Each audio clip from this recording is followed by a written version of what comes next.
l'école Jean Massé, l'école Cargomargue et l'école La Fontaine qui sont regroupées dans un grand ensemble scolaire avec une cour juste à l'arrière des bâtiments.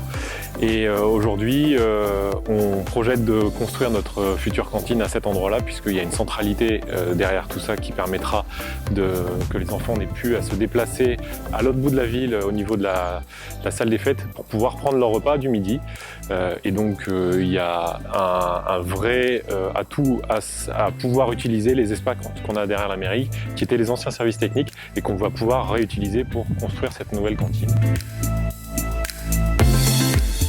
On aura un accompagnement proposé par la CAL, donc la communauté d'agglomération, sur la création, la constitution du CCTP, du cahier des charges. Ça, c'est un peu l'aspect plus, je dirais, organisationnel et technique.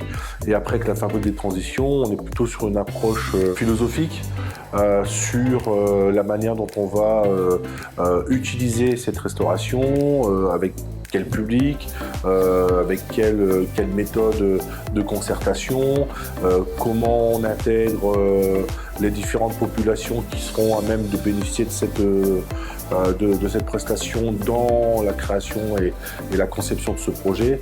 Voilà, plus une approche, je dirais, méthodologique et philosophique.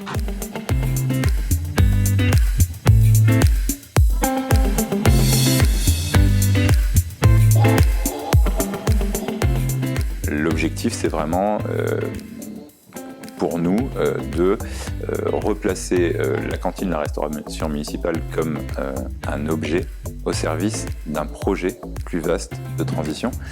Et notre rôle, c'est d'accompagner à la fois, bien sûr, la commune, élus et techniciens, agents de la commune, mais aussi l'ensemble des parties prenantes, des personnes concernées, à réfléchir à ce projet de transition.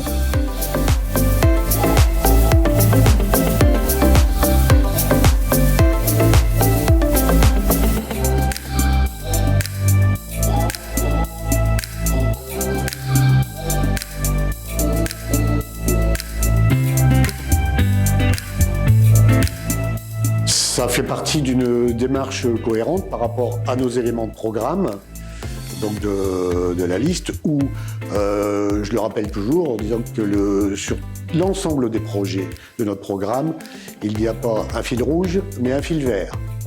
Donc la transition écologique, la sobriété énergétique et tout ce qui doit se faire à ce niveau-là.